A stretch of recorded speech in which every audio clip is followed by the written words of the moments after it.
إن الحمد لله نحمده ونستعينه ونستغفره ونعوذ بالله من شرور أنفسنا وسيئات أعمالنا من يهده الله فلا مضل له ومن يضلل فلا هادي له وأشهد أن لا إله إلا الله وحده لا شريك له وأشهد أن محمدا عبده ورسوله أما بعد فإن خير الحديث كتاب الله وخير الهدي هدي محمد صلى الله عليه وسلم وشر الأمور محدثاتها وكل محدثة بدعة وكل بدعة ضلالة وكل ضلالة في النار. أعوذ بالله من الشيطان الرجيم. بسم الله الرحمن الرحيم. إنهم فتية آمنوا بربهم وزدناهم هدى. وقال النبي صلى الله عليه وسلم إن الله لا يعجب من الشاب ليست له صبوة. وقال النبي صلى الله عليه وسلم سبعة يظلهم الله في ظله يوم لا ظل إلا ظله وذكر منهم وشاب نشأ في عبادة الله او فی طاعت اللہ او کما قال النبی صلی اللہ علیہ وسلم. برادران اسلام، دینی اور ملی بھائیوں، نوجوان دوستوں، احباب اور بزرگوں، قابل احترام ماں اور بہنوں، عزیز بچوں، اللہ کے فضل و کرم سے، اس کی توفیق سے ہمیں اسلام کی نعمت ملی ہے. اسلام اللہ تبارک و تعالیٰ کی وہ عظیم الشان نعمت ہے جس کے بدلے میں دنیا کی ساری نعمتیں کوئی قیمت نہیں رکھتی. اللہ عز و جل نے، اللہ تبارک و تعالیٰ کے نبی صلی اللہ علیہ وسلم نے ہمیں اور آپ کو زندگی کے ہر موڑ پر، زندگی کے ہر لمحے پر، ایسے ہی انسانی زندگی کے ہر عمر کے تقاضے کے مطابق رہنمائی فرمائی ہے. ہماری اور آپ کی زندگی کے اگر آپ غور کریں تو کئی ایک مراحل ہیں. انسان ماں باپ کے بیچ میں پیدا ہوتا ہے اور اس کا بچپن، اس کی پیدائش کے بعد سب سے پہلا جو مرحلہ ہے وہ بچپن کا مرحلہ ہے. بچپن کے بعد پھر لڑکپن ہے، اس کے بعد جوانی ہے، اس کے بعد ادھیڑ عمر ہے، اس کے بعد پھر بڑھاپا ہے اور پھر اس کے بعد انسان کی موت ہو جاتی ہے. اگر ان تمام مراحل سے ایک انسان گزرے تو اتنے مراحل انسان کی زندگی میں آتے ہیں. قرآن کریم کی آیات میں، نبی کریم صلی اللہ علیہ وسلم کی سنت میں ایسے امت کے سلف صالحین، صحابہ، تابعین، تبع تابعین کی زندگیوں کا مطالعہ کرنے سے ہمیں معلوم پڑتا ہے کہ انسانی زندگی کے جو مراحل ہیں، ان تمام مراحل میں سب سے زیادہ اہم مرحلہ، سب سے زیادہ قیمتی مرحلہ، سب سے زیادہ لمبا مرحلہ، سب سے زیادہ طاقت و قوت والا، صلاحیت والا، کچھ کر گزرنے والا جو مرحلہ ہے وہ انسان کی جوانی کا مرحلہ ہے، شباب کا مرحلہ ہے. آپ دیکھیں، انسان پیدا ہوتا ہے، بالکل پیدائش کے بعد سے لے کر کے 14 سال تک کی عمر کو عام طور پر بچپن اور لڑکپن کی عمر کہا جاتا ہے. 15 سال کی عمر سے پھر وہ مرحلہ تبدیل ہوتا ہے اور پھر بلوغت کے بعد سے لے کر کے میرے بھائیوں 40 سال تک کی عمر کو، عام طور پر 40 سال تک کی عمر کو جوانی کی عمر کہا جاتا ہے. مضبوط جوانی کی عمر کو 40 سال تک کا وقفہ اور مرحلہ دیا گیا. قرآن کریم کی آیت کریمہ میں اللہ تبارک و تعالیٰ فرماتا ہے حتی اذا بلغ اشدہ وبلغ 40 سنہ، یہاں تک کہ جب وہ مضبوطی کو پہنچ گیا اور 40 سال کی عمر کو پہنچ گیا. اس آیت کریمہ سے علماء نے استدلال کرتی ہوئی بات کہی ہے کہ جوانی کی عمر کا جو مضبوط مرحلہ ہے وہ 40 سال تک کی عمر کو ہوتا ہے اور اس کے بعد پھر دھیرے دھیرے جوانی کے اندر کمزوری آنا شروع ہو جاتی ہے. 40 سال سے لے کر کے 51 سال تک کی جو عمر ہے، 50 سال تک کی عمر کو، اسی کو کہولت کی عمر کہا جاتا ہے، یعنی تھوڑی سی کمزوری جو جوانی کے اندر آتی ہے. 51 سال سے لے کر کے جتنی عمر اللہ تبارک و تعالیٰ انسان کو عطا فرماتا ہے اس کو بڑھاپے کی عمر کہا جاتا ہے. اللہ کے نبی محمد الرسول اللہ صلی اللہ علیہ وسلم نے فرمایا تھا اعمار امتی ما بین 60 الی 70 وقلیل من یجوز ذلک. میری امت کی عمریں 60 اور 70 سال کے بیچ میں ہیں، بہت کم لوگ ایسے ہیں جو اس سے آگے جاتے ہیں. 60 اور 70 سال کے بیچ میں اس امت محمد صلی اللہ علیہ وسلم کی عام طور پر عمر ہے. اسی لیے ہم اور آپ دیکھتے ہیں کہ بڑی تعداد میں لوگ 60-70 سال کے بیچ میں وفات پا جاتے ہیں. بہت کم لوگ ایسے ہیں جو 70 سال کے بعد 75 سال، 80 سال، 90 سال، 100 یا اس سے زیادہ کی عمر پاتے ہیں. تو کم لوگ ایسے ہیں. میرے بھائیوں، اس بیچ میں یعنی 60 اور 70 سال کے بیچ کی جو عمر ہے وہ 65 سال کی عمر ہے. 65 سال تک کی عمر کو اگر ہم لے لیں تو ایسی صورت میں آپ غور کریں، 1 سال سے بچپن پیدائش سے لے کر کے 14 سال تک کی عمر کو بچپن اور لڑکپن کی عمر کہا جاتا ہے، یہ 14 سال کی عمر ہے۔ 15 سال سے لے کر کے 40 سال تک یعنی یہ 25 سال کا جو مرحلہ ہے یہ جوانی کا مرحلہ ہے، اور 25 سال 40 سال سے 41 سال سے لے کر کے 51 سال تک یہ 10 سال کی عمر جو ہے اس کو جوانی میں کہولت یعنی ادھیڑ عمر کو کہا جاتا ہے، یہ 10 سال کا پیریڈ ہے۔ اگر 50 سے لے کر کے 65 سال تک 70 سال کی عمر کو اگر ہم لے لیں تو یہ 15 سے 20 سال تک کی عمر کو بڑھاپے کی عمر کہا جاتا ہے۔ علماء نے اس سلسلے میں گفتگو کی اور غور کیا تو کہا کہ انسانی زندگی کو اگر 65 سال تک کی عمر اگر ہم مان لیں، جیسا کہ اللہ کے نبی علیہ الصلوۃ والسلام نے فرمایا کہ میری امت کی عمر 60 اور 70 سال کے بیچ میں ہے تو بیچ کی عمر 65 سال کی بنتی ہے، تو آپ پوری زندگی کا مشاہدہ کر کے دیکھیں کہ بچپن لڑکپن 14-15 سال ہے، جوانی 25 سال ہے، ادھیڑ عمر 10 سال ہے، بڑھاپا 15 سے 20 سال ہے۔ اتنے سارے مراحل میں سب سے لمبا پیریڈ اللہ تبارک و تعالیٰ نے جوانی کو عطا فرمایا ہے، اور وہ ہے 25 سال کی مدت، اور اس کے بعد 10 سال مزید اگر آپ جوڑ لیں تو یہ 35 سال کی جو عمر ہے یہ اللہ تبارک و تعالیٰ نے جوانی کی عطا فرمائی ہے۔ کیوں ایسا ہے میرے بھائیوں؟ اس کے پیچھے راز کیا ہے؟ راز یہ ہے کہ جوانی انسانی زندگی کی سب سے زیادہ طاقت والا مرحلہ ہوا کرتا ہے۔ اس مرحلے میں انسان کو جسمانی طاقت بھی ہوتی ہے، انسان کی ذہنی صلاحیت بھی ہوتی ہے، اس کے جسم کے اعضاء اچھی طرح سے کام کرتے ہیں، اس کی سوچ مضبوط ہوتی ہے، اس کی فکر کے اندر مضبوطی ہوتی ہے، اس کے اندر ہمت ہوتی ہے، کچھ کرنے کا حوصلہ ہوتا ہے، کچھ کرنے کا عزم ہوتا ہے اس کے پاس، اور اس کے بعد اللہ تبارک و تعالیٰ اگر اسے اچھی تربیت کی توفیق عطا فرما دے تو بہت بڑے بڑے کارنامے یہ شخص جوانی میں انجام دیتا ہے۔ بڑے بڑے کارنامے انسانی تاریخ کے اندر جو انجام پائے ہیں وہ جوانوں نے انجام دیے ہیں۔ جوانی کی زندگی بڑی قیمتی ہے میرے بھائیوں۔ جوانی وہ ہے جس کے بارے میں امت کے علماء نے کافی گفتگو کی ہے۔ بچپن یعنی بچہ جس عمر کی تمنا کرتا ہے وہ جوانی ہے، اور جوانی جب چلی جاتی ہے تو بوڑھا آدمی اس کی حسرت کرتا ہے کہ جوانی بڑی طاقت کی تھی اور وہ چلی گئی۔ اسی لیے امت کے علماء نے اس پر کافی گفتگو کی ہے۔ الا لیت الشباب یعود یوما فاخبرہ بما فعل المشیب، اے کاش جوانی لوٹ آتی تو میں اسے بتاتا کہ بڑھاپے نے کتنا ظلم ڈھایا ہے۔ میرے بھائیوں، میرے بزرگوں، بڑی تعداد میں آپ حضرات بھی جوانوں کی شکل میں بیٹھے ہوئے ہیں، بڑی تعداد میں ہمارے بزرگ سرپرست بھی ہیں جو ان جوانوں کے باپ ہیں، جوانوں کے بڑے بھائی ہیں، جوانوں کے دادا ہیں، جوانوں کے نانا ہیں۔ ہمارے لیے اللہ تبارک و تعالیٰ کے کلام میں نبی کریم صلی اللہ علیہ وسلم کی سنت میں بڑی عبرت ہے۔ میں اس خطبہ جمعہ میں چند باتیں آپ کے سامنے عرض کرنا چاہتا ہوں اور دعا کرتا ہوں کہ اللہ تبارک و تعالیٰ ہمیں اللہ کے کلام کی آیات سے، نبی کریم صلی اللہ علیہ وسلم کی سنت سے، حضرات صحابہ کرام، تابعین اور طبع تابعین اور خیر القرون کی سیرت سے عبرت اور نصیحت حاصل کرنے کی توفیق عطا فرمائے، آمین رب العالمین۔ یہ بات تو کسی سے چھپی ہوئی نہیں ہے، پوشیدہ نہیں ہے، یہ آج کے فتنے کے دور میں بڑا عجیب و غریب انداز کا ماحول چل رہا ہے۔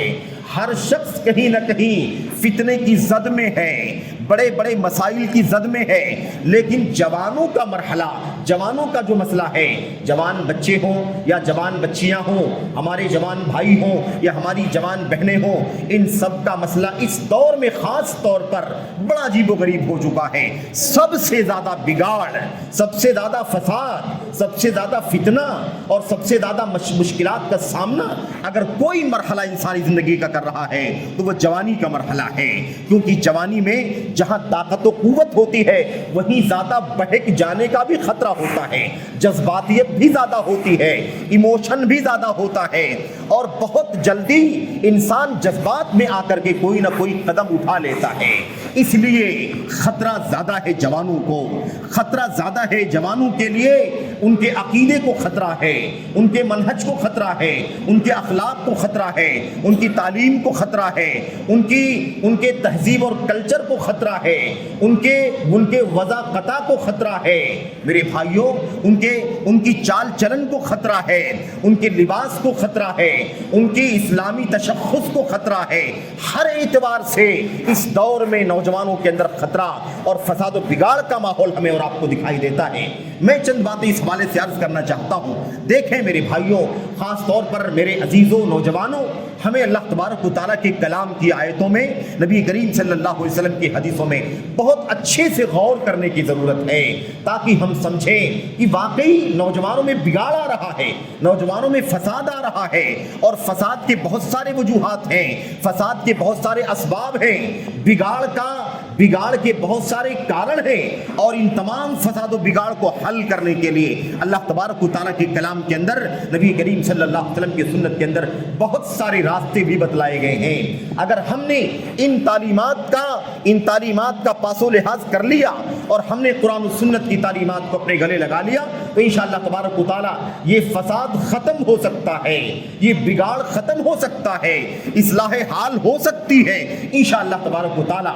اس لیے چونکہ خطبہ جمعہ مختصر ہے اور بہت ہی شارٹ میں آپ کے سامنے کچھ باتیں عرض کرنی ہے، اس لیے میں سرسری طور پر اور ذرا جلدی کچھ باتیں عرض کرنا چاہتا ہوں۔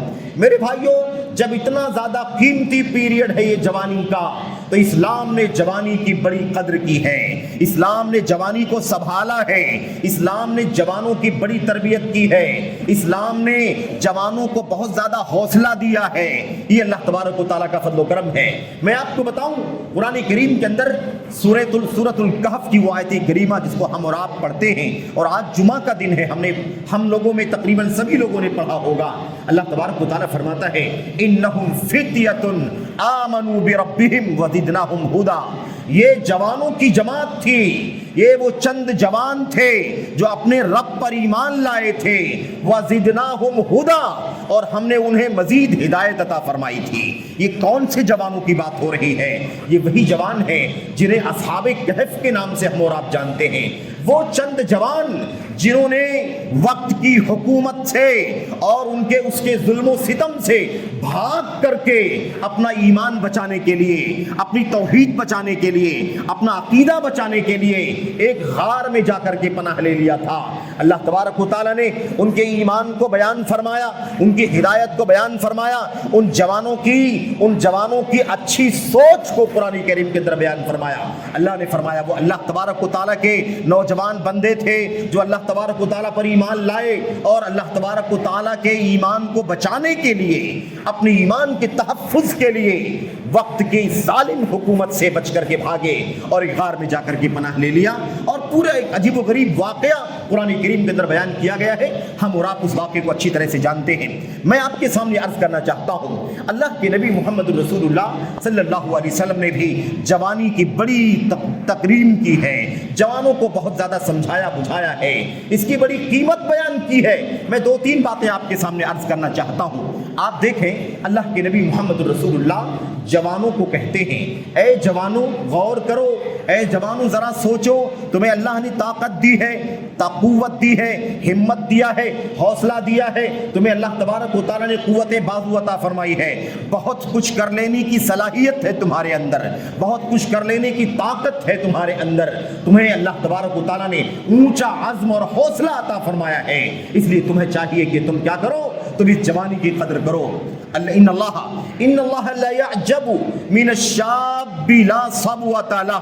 اللہ تبارک و تعالیٰ اس جوان سے بڑا خوش ہوتا ہے، اس جوان سے بڑا تعجب کرتا ہے، بڑا خوش ہوتا ہے جو جوانی میں کسی طرح کا میلان نہیں رکھتا، جوانی میں کسی طرح کا انحراف نہیں رکھتا، جوانی میں اپنے عقیدے کو نہیں بگاڑتا، اپنے اخلاق کو نہیں بگاڑتا، اپنی شرمگاہ کی حفاظت کرتا ہے، اپنی آبرو کی حفاظت کرتا ہے، جس کے اندر کوئی میلان نہیں ہوتا، کوئی رجحان نہیں ہوتا، کوئی انحراف نہیں ہوتا، کوئی فساد نہیں ہوتا، کوئی بگاڑ نہیں ہوتا۔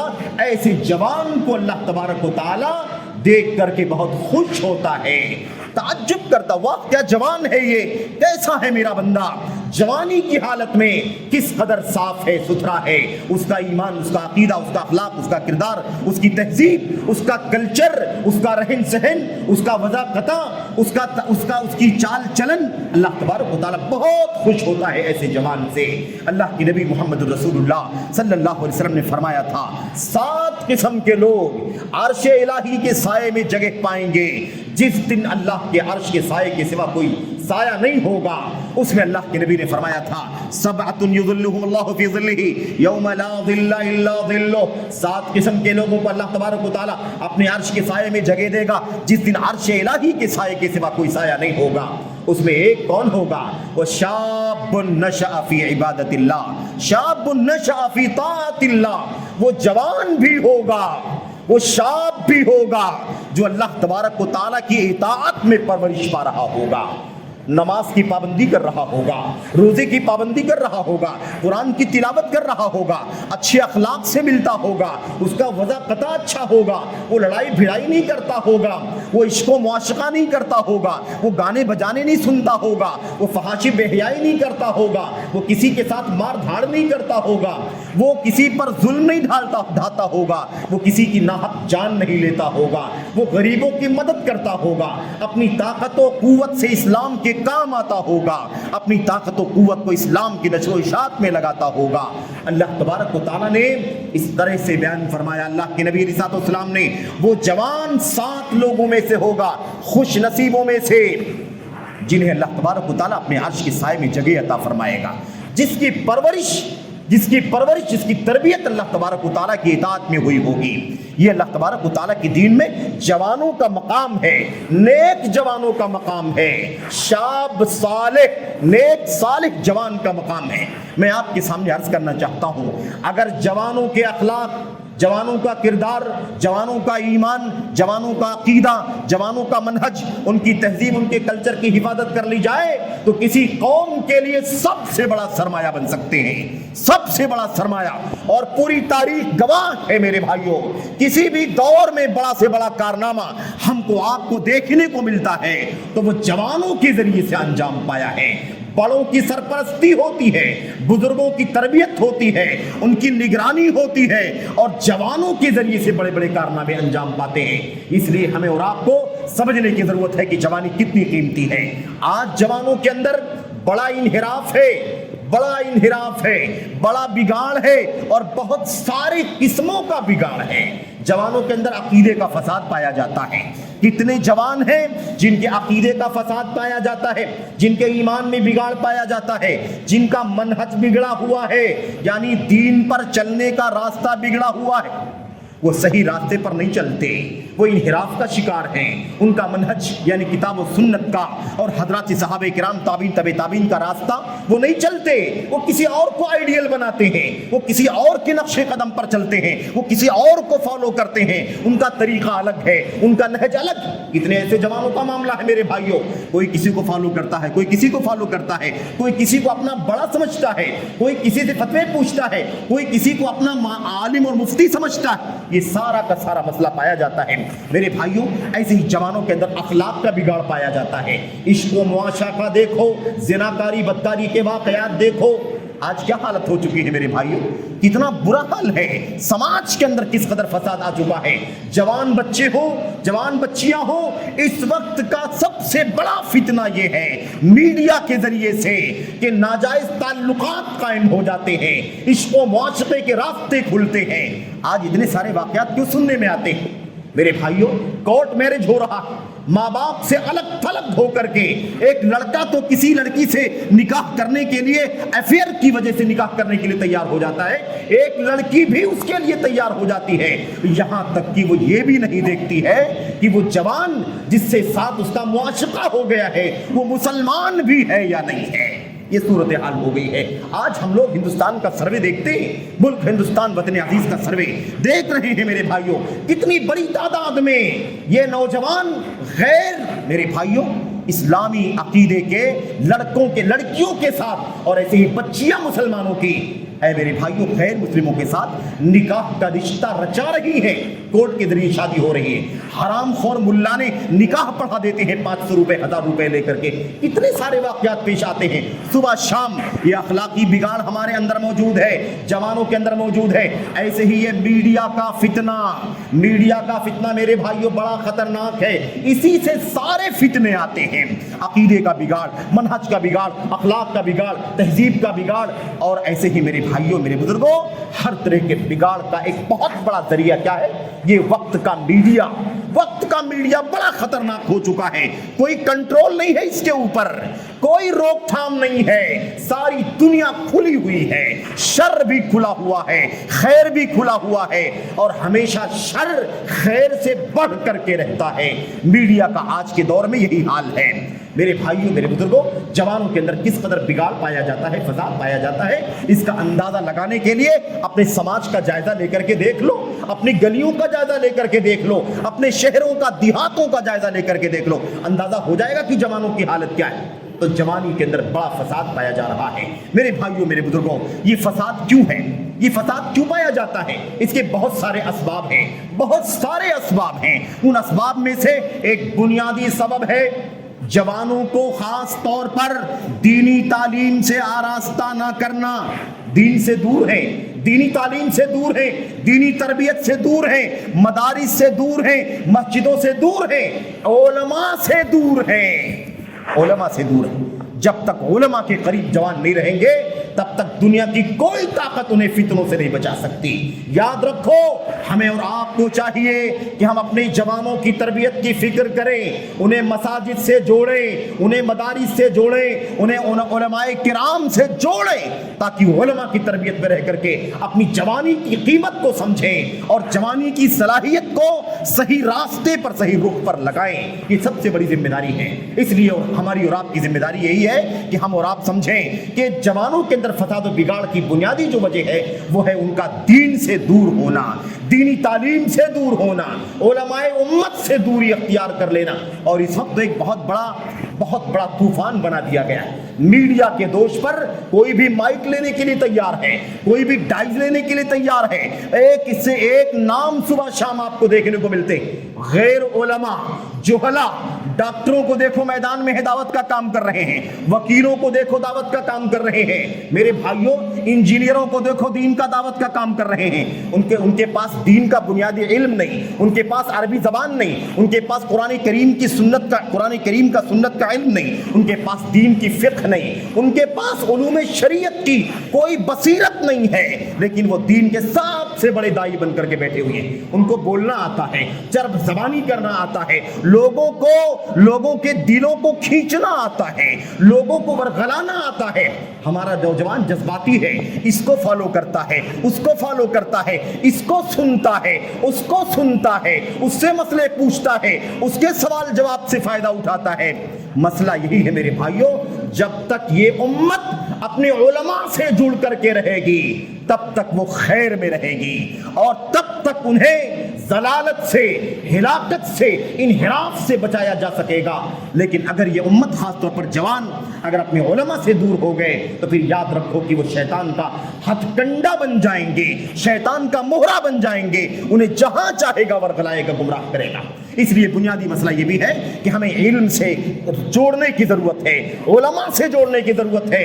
میں اپنے نوجوانوں سے کہنا چاہتا ہوں، آپ یہ نہ دیکھیں اپنے دین کا علم حاصل کرنے کے لیے کہ دنیا میں سب سے زیادہ پاپولر کون ہے، دنیا میں سب سے زیادہ فیمس کون ہے، سب سے زیادہ چینل پر دیکھے جانے والے لوگ کون ہیں، سب سے زیادہ سبسکرائبر کس کے ہیں، سب سے زیادہ ویور کس کے ہیں، سب سے زیادہ کون فالو کیا جاتا ہے۔ نہیں، یہ کوئی معیار نہیں ہے میرے بھائیوں۔ ایسے تو آپ دیکھیں گے دنیا کے سب سے بدترین وہ ناچنے گانے والے، وہ رنڈیاں، وہ طوائفیں اور یہ سارے لوگ جو ہیں یہ سب سے زیادہ دنیا کے اندر فیمس ہیں۔ تو کیا یہ کوئی معیار ہے میرے بھائیوں؟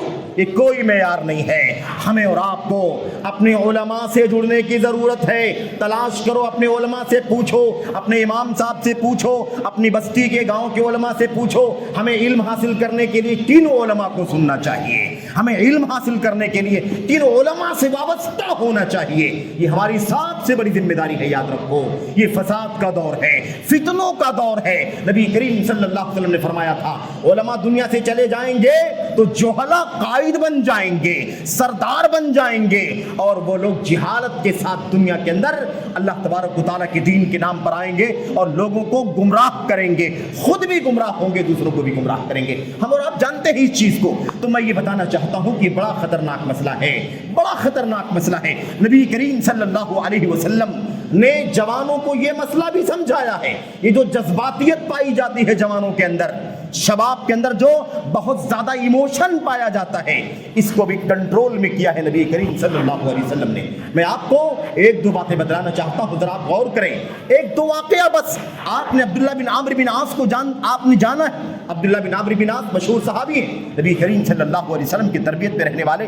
آپ کو بتاؤں میں, انہوں نے طے کر لیا کہ میں قرآن کریم کی تلاوت کروں گا اور مکمل قرآن ڈیلی تلاوت کر کے ختم کروں گا. یعنی روز قرآن کریم کی تلاوت کر کے ختم کروں گا. جیسے آج ہم قرآن کریم کو تلاوت کرتے ہیں, قرآن کریم کی تلاوت کرتے ہیں تو اسے کوئی 2 مہینے میں ختم کرتا ہے, کوئی 1 مہینے میں ختم کرتا ہے, کوئی اس سے کم زیادہ. اس وقت جو قرآن کریم کا حصہ اترا تھا, عبداللہ بن عامر بن عاص نے کہا اے اللہ کے نبی, میں قرآن کریم ڈیلی پڑھ کے ختم کروں گا. اللہ کے نبی کو پتا چلا, آپ نے فرمایا نہیں, 1 مہینے میں قرآن کریم کی تلاوت کرو گے, 1 مہینے میں پڑھو. انہوں نے کہا اللہ کے نبی صلی اللہ علیہ وسلم دعنی استمتع من قوتی و شبابی. اے اللہ کے نبی صلی اللہ علیہ وسلم, آپ مجھے کیوں منع کر رہے ہیں قرآن کریم کی تلاوت کرنے سے؟ میں ڈیلی قرآن ختم کر سکتا ہوں, میں جوان ہوں, میرے پاس طاقت ہے, میرے پاس قوت ہے, میرے پاس چستی ہے, میں ڈیلی قرآن کریم پڑھ کر کے ختم کر سکتا ہوں. تو آپ مجھے کیوں منع کر رہے ہیں کہ میں ڈیلی نہ پڑھوں؟ آپ کیوں مجھے کہہ رہے ہیں کہ 1 مہینے میں قرآن کریم ختم کرو؟ میں ڈیلی ختم کر سکتا ہوں. میرے بھائیوں, اللہ کے نبی نے فرمایا نہیں, ایسے نہیں ہوگا. میں تمہیں جذباتیت سے روکنا چاہتا ہوں. قرآن کی تلاوت میں بھی جذباتیت نہیں چلے گی. تمہیں چاہیے کہ تم 1 مہینے میں پڑھو. جب نہیں مانے تو کہا ٹھیک ہے, نہیں مانتے ہو تو 20 دن میں قرآن کریم ختم کرو. پھر بھی نہیں مانے, کہا اللہ کے نبی مجھے چھوڑ دیجئے, میں جوان ہوں, جوان, میں اپنی طاقت سے, اپنی جوانی سے مزہ لینا چاہتا ہوں. یہ بھی غور کرنے کی بات ہے جوانوں, غور کرنے کی بات ہے کہ حضرت عبداللہ بن عامر بن عاص جوان صحابی ہیں اور اللہ کے نبی سے کہتے ہیں دعنی استمتع من قوتی و شبابی. اے اللہ کے نبی مجھے چھوڑ دیجئے, میں اپنی طاقت سے, اپنی جوانی سے مزہ لینا چاہتا ہوں, لطف اندوز ہونا چاہتا ہوں. وہ صحابہ کی جوان تھے جن کو قرآن کی تلاوت کرنے میں مزہ آتا تھا, قرآن کی تلاوت کرنے میں انہیں لطف ملتا تھا. آج ہم بھی جوان ہیں, ہمارے بھی جوان ہیں. ذرا سوچو کہ ہم جوانوں کو کس کس چیز میں مزہ آتا ہے, ہم کیا کیا نہیں کرتے, کہاں کہاں لذت حاصل کرتے ہیں. میرے بھائیوں, ہمیں کہنے کی ضرورت نہیں ہے. ہر شخص اپنے گریبان میں جھانک کر کے دیکھے, ہر شخص اپنے نفس کا جائزہ لے کر کے دیکھے کہ وہ کہاں کہاں وقت گزارتا ہے. نبی محترم صلی اللہ علیہ وسلم کی اس حدیث کو بھی یاد رکھو, اس حدیث کو یاد رکھو. اللہ کے نبی محمد رسول اللہ صلی اللہ علیہ وسلم نے فرمایا تھا لَأَعْلَمَنَّ أَقْوَامًا مِّنْ أُمَّتِي يَأْتُونَ يَوْمَ الْقِيَامَةِ بِحَسَنَاتٍ کَأَمْثَالِ جِبَالِ تِہَامَہ بیضاء. اللہ کے نبی صلی اللہ علیہ وسلم نے فرمایا تھا میں اپنی امت کے کچھ لوگوں کو جانتا ہوں جو قیامت کے دن تہامہ کی پہاڑیوں کی طرح سے نیکی لے کر کے آئیں گے, لیکن اللہ تبارک و تعالیٰ ان کی نیکیوں کو دھول کی طرح سے اڑا دے گا, گرد و غبار کی طرح سے اڑا دے گا, اس کی کوئی قیمت نہیں رکھے گا. میرے بھائیوں, راوی حدیث حضرت ثوبان رضی اللہ تعالیٰ عنہ کہنے لگے اللہ کے نبی سے, اللہ کے نبی صلی اللہ علیہ وسلم یہ بتائیے کون لوگ ہوں گے ان کی نیکیاں تہامہ کی پہاڑیوں کے برابر ہوں گی, لیکن اللہ تبارک و تعالیٰ اسے دھول اور گرد و غبار کی طرح سے اڑا دے گا. آخر کون سی غلطی کیے ہوں گے, کون سا جرم کیا ہوگا, ایسا کیوں ہوگا کہ ان کی نیکیوں کو اللہ تبارک و تعالیٰ ضائع کر دے گا؟ میرے بھائیوں, اللہ کے نبی محمد رسول اللہ صلی اللہ علیہ وسلم نے فرمایا ثوبان, مسئلہ یہ ہے کہ وہ تمہاری ہی طرح ہوں گے, اسی امت کے لوگ ہوں گے, تمہاری طرح سے ہوں گے.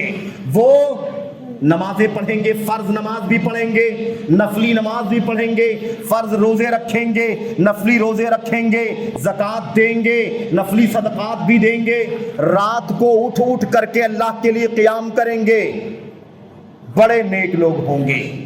یہ تو سب کچھ ہے، لیکن رات کو جب تنہائی میں ہوں گے تو اللہ تبارک و تعالیٰ کی محرمات کو پامال کر دیں گے۔ رات جب ہوگی تو سوچیں گے کہ اب کون دیکھ رہا ہے، ہمیں کون دیکھ رہا ہے، ہم تنہائی میں جو کچھ کرنا چاہے کر سکتے ہیں، ہمیں کوئی رکاوٹ نہیں ہے۔ آج میڈیا کا فتنہ بڑا خطرناک ہے، ہر بچے کے ہاتھ میں موبائل ہے، ہر بچی کے ہاتھ میں موبائل ہے، آدمی تنہائی میں ہوتا ہے، جس طرح سے چاہتا ہے اس سے حلال حرام فائدہ اٹھاتا ہے، اس سے جائز و ناجائز فائدہ اٹھاتا ہے۔ وہ تنہائی میں سوچتا ہے مجھے کوئی نہیں دیکھتا، مجھے کوئی نہیں جانتا، میرا حساب کوئی نہیں لے سکتا ہے۔ اللہ کے نبی محمد رسول اللہ صلی اللہ علیہ وسلم نے فرمایا، جب تم تنہائی میں ہوتے ہو، اللہ کے حرام کاموں کو پامال کرتے ہو، اس کی سزا تمہیں یہ ملے گی کہ اللہ تبارک و تعالیٰ تمہاری نیکیوں کو ضائع کر دے گا، تمہارے پہاڑوں کے برابر اعمال صالحہ کو اللہ تبارک و تعالیٰ اکارت کر دے گا، دھول کی طرح سے اڑا دے گا۔ اس لیے یہ بھی ایک پیغام ہے، سبق ہے جوانوں کے لیے۔ یاد رکھو، ہم کہیں بھی رہیں، خلوت میں ہو یا جلوت میں ہو، رات کے اندھیرے میں ہو، دن کے اجالے میں ہو، بھیڑ میں ہو یا تنہائی میں ہو، رب ذوالجلال کی نگاہیں ہمیں دیکھ رہی ہیں۔ ہمیں کوئی بھی طاقت میرے بھائیوں دیکھے نہ دیکھے، اللہ تبارک و تعالیٰ کی نگاہ سے ہم نہیں بچ سکتے، اس لیے ہمیں اللہ تعالیٰ سے ڈرنا ہے۔ جوانی کے اندر بڑا خطرہ ہوتا ہے، بہک جانے کا، پھسل جانے کا، گمراہ ہو جانے کا خطرہ بہت زیادہ ہوتا ہے۔ اسی لیے نبی کریم صلی اللہ علیہ وسلم نے، اللہ کے نبی صلی اللہ علیہ وسلم نے جوانوں کو جذباتیت سے بھی روکا ہے۔ دیکھا آپ نے عبداللہ بن عمرو کو اللہ کے نبی نے فرمایا، قرآن کی تلاوت کرنے میں بھی تمہیں جذباتیت سے کام نہیں لینا ہے۔ جب وہ نہیں مانے، 20 دن کے لیے بھی نہیں مانے، 10 دن بھی اللہ کے نبی نے فرمایا، پھر بھی نہیں مانے، اللہ کے نبی میں جوان ہوں، طاقت ہے، چستی ہے، میں ڈیلی قرآن کریم کی تلاوت کر سکتا ہوں، تو کم سے کم 10 دن میں تو پڑھنے دیجئے۔ اللہ کے نبی صلی اللہ علیہ وسلم نے فرمایا نہیں، اگر تم نہیں مانتے ہو تو زیادہ سے زیادہ تمہیں 1 ہفتے میں قرآن کریم ختم کرنے کی پرمیشن دی جاتی ہے، اجازت دی جاتی ہے، اس کے آگے تمہیں اس سے کم میں قرآن پڑھنے کی پرمیشن نہیں۔ یہ آپ غور کرنے کی بات ہے، کس طرح سے نبی کریم صلی اللہ علیہ وسلم نے جوانوں کی جذباتیت کو کنٹرول کیا ہے۔ ایسے ہی آپ دیکھیں، حضرت ابو ہریرہ رضی اللہ تعالیٰ عنہ روایت بیان کرتے ہیں کہ ہم اللہ کے نبی کے ساتھ بیٹھے ہوئے تھے، صحابہ کرام بھی بیٹھے ہوئے تھے، اللہ کے نبی علیہ السلام کے صحابہ نے ایک نوجوان کو ثنیہ سے آتے ہوئے دیکھا۔ ثنیہ وہ اونچائی والا حصہ مدینے کا، وہاں سے ایک نوجوان کو آتے ہوئے ساتھیوں نے، صحابہ نے دیکھا۔ جب دیکھا تو کہنے لگے واہ کیا جوان ہے، کیا جوان ہے، کاش یہ جوان اپنی جوانی کو، اپنی طاقت کو، اپنی چستی کو اگر اللہ کے راستے میں لگا دیتا تو بڑا اچھا ہوتا، یعنی جہاد میں لگا دیتا، میدان کارزار میں لگا دیتا تو بڑا اچھا ہوتا، کیونکہ طاقت ہے، جوانی ہے، خوبصورت ہے، مضبوطی ہے، پختگی ہے اس کے اندر۔ نبی کریم صلی اللہ علیہ وسلم نے صحابہ کرام کی اس بات کو سن لیا۔ آپ سمجھ گئے کہ صحابہ کیا کہنا چاہتے ہیں۔ صحابہ یہ کہنا چاہتے ہیں اتنا ہٹا کٹا جوان ہے، اسے تو میدان جہاد میں جانا چاہیے، لڑنے کے لیے جانا چاہیے، معرکہ غزوہ لڑنا چاہیے۔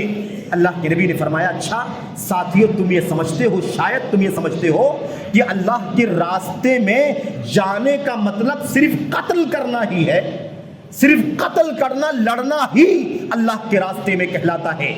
صحابہ نے کہا اللہ کے نبی ہم تو یہی سمجھتے ہیں کہ اللہ کے راستے میں جانے کا مطلب لڑنا ہے، جہاد کرنا ہے، غزوہ کرنا ہے۔ اللہ کے نبی نے فرمایا نہیں، سمجھنے کی بات ہے، سمجھو ذرا، من سعى على نفسه فهو في سبيل اللہ، جو اپنی ذات کے لیے کوشش کرے، یعنی اپنی آبرو کو بچائے، اپنی عزت کو بچائے، حلال روزی کمائے، حلال روزی کھائے، تعلیم حاصل کرے، تربیت حاصل کرے، نیک اور صالح بن کر کے زندگی گزارنے کی کوشش کرے، وہ بھی اللہ کے راستے کا مجاہد ہے۔ جو اپنے ماں باپ کی دیکھ ریکھ کرے، اپنے ماں باپ کی دکھ سکھ کا خیال کرے، ان کی بیماری میں کام آئے، ان کی پریشانیوں کو دیکھے، ان کے ساتھ شفقت اور حسن سلوک کے ساتھ پیش آئے، وہ بھی اللہ تبارک و تعالیٰ کے راستے کا مجاہد ہے۔ جو اپنے بال بچوں کی دیکھ ریکھ کرے، اپنے اہل و عیال کی دیکھ ریکھ کرے، ان کے لیے محنت کرے، مشقت کرے، حلال کمائی لا کر کے دے، حلال کھانا کھلائے، حلال کپڑا پہنائے، وہ بھی اللہ تبارک و تعالیٰ کے راستے میں جہاد کرنے والا ہے۔ وَمَنْ سَعَى عَلَى التَّكَاثُرِ فَهُوَ فِي سَبِيلِ الشَّيْطَانِ، جو حرام حلال کی تمیز کیے بغیر زیادہ مال زیادہ دولت کی فکر کرے، وہ اللہ تبارک و تعالیٰ کے راستے میں نہیں ہے بلکہ وہ شیطان کے راستے میں ہے۔ لیکن بقیہ جو اپنی ذات کے لیے، اپنے بال بچوں کے لیے، اپنے ماں باپ کے لیے محنت کرے، کوشش کرے، ان کی دیکھ ریکھ کرے، یہ سب اللہ تبارک و تعالیٰ کے راستے میں جہاد کرنے والے ہیں۔ اس لیے اللہ کے نبی نے جوانوں کو یہ پیغام دے دیا کہ جوانوں، صرف جذباتیت سے نہیں، لڑنے بھڑنے کی بات نہیں، جہاد کے نام پر دنگا کرنے کے لیے نہیں، جہاد کے نام پر فساد پھیلانے کے لیے نہیں، بلکہ تمہیں یاد کرنا ہے کہ جہاد اسے بھی کہتے ہیں آدمی اپنے آپ کو نیک بنائے، صالح بنائے، حلال کمائے، اپنے آپ کو پاک دامن رکھے۔ میرے بھائیوں، زناکاری، بدکاری، فحاشی، گانا بجانا وغیرہ ان تمام کاموں سے اپنے آپ کو بچائے، یہ بھی اللہ تبارک و تعالیٰ کے راستے میں جہاد ہے۔ اپنے بال بچوں کی دیکھ ریکھ کرے، ان کے لیے محنت مشقت کر کے حلال روزی لے کر کے آئے، یہ بھی اللہ کے راستے کا جہاد ہے۔ ماں باپ بوڑھے ہیں، ان کی دیکھ ریکھ کرنا، ان کے دوا علاج کا، ان کے کھانے پینے کا، ان کے پہننے اوڑھنے کا، ان کی تمام تر ضروریات کے لیے کوشش کرنا، یہ بھی اللہ تبارک و تعالیٰ کے راستے میں جہاد ہے۔ اس روایت کو علامہ البانی رحمۃ اللہ علیہ نے اپنی کتاب الصحیحہ کے اندر نقل فرمایا ہے۔ میرے بھائیوں، میرے بزرگوں، اچھا اور آپ ایک دو بات اور سن لیں اور پھر بات ختم کرتا ہوں میں۔ نبی کریم صلی اللہ علیہ وسلم نے ایک بات اور بتلا دی تھی، کوئی یہ نہ سمجھے کہ یہ جوانی تربیت دے دی گئی، سمجھا دیا گیا، بتا دیا گیا، مان لیا تو ٹھیک، نہ مانا تو ٹھیک، نہیں۔ اللہ کے نبی علیہ السلام نے فرمایا، یاد رکھو جوانوں، قیامت کے دن جب حساب و کتاب کے لیے اللہ تبارک و تعالیٰ کے سامنے ساری دنیا کھڑی ہوگی، اس وقت اللہ تبارک و تعالیٰ انسان کی عمر کے بارے میں سوال کرے گا، خصوصیت کے ساتھ تمہاری جوانی کے بارے میں بھی سوال کرے گا۔ خاص سوال ہوگا عن عمرہ فیما افنا، اتنی لمبی عمر ہم نے تمہیں دی تھی، 70 سال، 80 سال، 90 سال، اس کے اوپر، اس سے زیادہ، اس سے کم زیادہ، تم نے اپنی عمر کو کہاں کھپا دیا؟ تمہاری عمر کہاں چلی گئی؟ تم نے اپنی عمر کو کہاں لگا دیا؟ وَعَنْ شَبَابِهِ فِيمَا أَبْلَىٰ، اور اس کی جوانی کے بارے میں سوال ہوگا کہ اس نے جوانی کو کہاں بھولا دیا، اسے بوسیدہ کہاں کر دیا، کمزور کہاں کر دیا، اسے ضائع کہاں کر دیا۔ یاد کرو، عمر کے اندر جوانی ہے کہ نہیں ہے؟ انسان کی عمر میں جوانی شامل ہے، لیکن پھر بھی نبی کریم صلی اللہ علیہ وسلم نے کیا فرمایا؟ خاص سوال اس کی جوانی کے بارے میں ہوگا، تم نے اپنی جوانی کو کہاں لگا دیا؟ کیوں؟ اس لیے کہ جوانی کی الگ قیمت ہے، الگ اہمیت ہے، اس لیے اپنی جوانی کی حفاظت کرو۔ جوانوں، اپنے ایمان کی، اپنے عقیدے کی، اپنے تہذیب کی، اپنے کلچر کی، اپنے منہج کی، اپنے اخلاق، اپنے کردار، اپنا رہن سہن، ان سب کی حفاظت کرو۔ آج جوان ہر طرح کے فتنے میں ڈوبا ہوا ہے۔ نبی کریم صلی اللہ علیہ وسلم نے فرمایا تھا، یا شباب قریش، یا فتیان قریش، اے قریش کے جوانوں، اے قریش کے جوانوں، الا لا تزنوا، دیکھنا جوانوں، زناکاری بدکاری کی طرف نہیں جانا، زناکاری بدکاری کی طرف نہیں جانا۔ جوانوں سن لو، جیسے انسان زناکاری شرمگاہ سے کرتا ہے، اپنی آنکھوں سے بھی زناکاری کرتا ہے، اپنے کانوں سے بھی زناکاری کرتا ہے، اپنے ہاتھ سے بھی زناکاری کرتا ہے، اپنے پیروں سے بھی زناکاری کرتا ہے۔ اللہ کے نبی صلی اللہ علیہ وسلم نے فرمایا، الا لا تزنوا، زناکاری بدکاری کے قریب نہیں جانا۔ الا من سلم له فرجه دخل الجنہ، الا من حفظ فرجه دخل الجنہ، سن لو، جو اپنی شرمگاہ کی حفاظت کرے گا اسے جنت میں اللہ تبارک و تعالیٰ داخل فرمائے گا۔ میرے بھائیوں، میرے بزرگوں، عزیزوں، نوجوانوں، ہماری ذمہ داری کیا ہے؟ کیسے اس کی اصلاح ہو سکتی ہے؟ اس میں سب سے پہلا کام ہے ماں باپ کی ذمہ داری، ماں باپ کی سرپرستی۔ انہیں آئیڈیل بننا ہوگا، انہیں اپنی ذمہ داری سنبھالنی ہوگی جوانوں کی حفاظت کرنے کے لیے۔ ایسا نہیں ہو سکتا ہم آزاد بیٹھے رہیں, جوانوں کو اپنے حال پر چھوڑ دیں, بہکنے کے لیے, بھٹکنے کے لیے, بگڑنے کے لیے, تو ہمارے جوانوں کو کوئی طاقت نہیں بچا سکتی.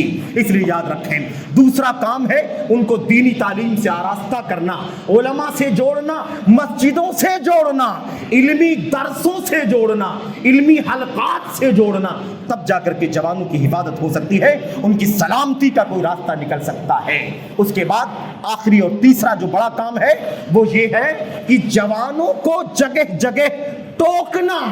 جہاں وہ غلط کریں ان کو ٹوکنا ضروری ہے, جہاں وہ بگاڑ کے راستے پر چلیں انہیں وہاں پر روکنا ضروری ہے. یہ نبی کریم صلی اللہ علیہ وسلم کا اسوہ ہے, آئیڈیل ہے. ایک جوان اللہ کے نبی کے پاس آیا, کہنے لگا اللہ کے نبی مجھے زناکاری کی اجازت دے دیجئے, اذن لی بالزنا, زنا کی پرمیشن دے دیجئے. عجیب بات ہے, صحابہ کرام موجود تھے, ڈانٹنے لگے.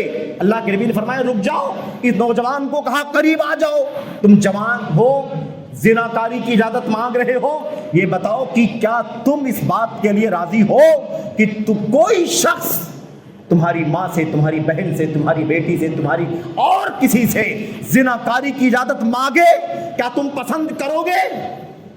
اللہ کے نبی نے سمجھا. اس نوجوان نے کہا نہیں اللہ کے نبی, میں کیسے پسند کر سکتا ہوں کہ میرے محرمات کے ساتھ, میرے اپنے قریبی رشتہ داروں کے ساتھ کوئی زناکاری بدکاری کرے. اللہ کے نبی نے فرمایا یہی معاملہ ہر آدمی کا ہے, کوئی بھی اس بات کو پسند نہیں کرے گا کہ اس کے محرمات کے ساتھ زنا کیا جائے. اس کے بعد اللہ کے نبی نے فرمایا اے اللہ اس کی شرمگاہ کی حفاظت فرما, اے اللہ اس کے دل کو پاک کر دے, اور اللہم طہر قلبہ واغفر لہ ذنبہ, اے اللہ اس کے گناہوں کو معاف فرما دے. ام سلمہ کے گھر میں آئے, ام سلمہ کے گھر کمرے میں آئے اللہ کے نبی. ایک ہجڑا بیٹھا ہوا تھا, ہجڑا جانتے ہیں نا, ہجڑا مخنث بیٹھا ہوا تھا. آپ نے نہیں سمجھا پہلے کہ وہ مخنث ہے تو کیسا ہے, اس کے اندر مردانگی کا پہلو غالب ہے یا نسوانیت کا پہلو غالب ہے, آپ نے محسوس نہیں کیا. ایک بات اس نے کہہ دی, ایک بات اس نے شہوت کی کہہ دی. کہا کل تم لوگ طائف جا رہے ہو نا, طائف والوں سے جنگ کرنے جا رہے ہو, اگر طائف فتح کر لیا تم نے تو ایک لڑکی ہے, ایسی لڑکی ہے, ابن غیلان کی بیٹی ہے, اسے ضرور تم پکڑ لینا. اللہ کے نبی نے اس کی بات سنی تو آپ سمجھ گئے کہ شہوت کی بات کر رہا ہے, شہوت کی بات کر رہا ہے. نبی کریم صلی اللہ علیہ وسلم نے اسے فوراً گھر سے باہر نکالا اور ام سلمہ سے کہا آج کی تاریخ سے یہ لوگ کبھی تمہارے گھر میں نہ آنے پائیں, نکالو ان کو اپنے گھروں سے, یہ گھروں کا ماحول بگاڑ رہے ہیں. میرے بھائیو, عبداللہ بن عمر نے رنگین کپڑا پہن لیا, ایک دم لال کپڑا پہن لیا یا معصفر کپڑا پہن لیا. اللہ کے نبی نے دیکھا, سخت ناراض ہوئے. آپ نے فرمایا یہ کپڑا جو تم نے پہنا ہوا ہے, یہ کپڑا کس نے تم کو پہننے کے لیے کہا ہے؟ یہ کپڑا کس کا ہے؟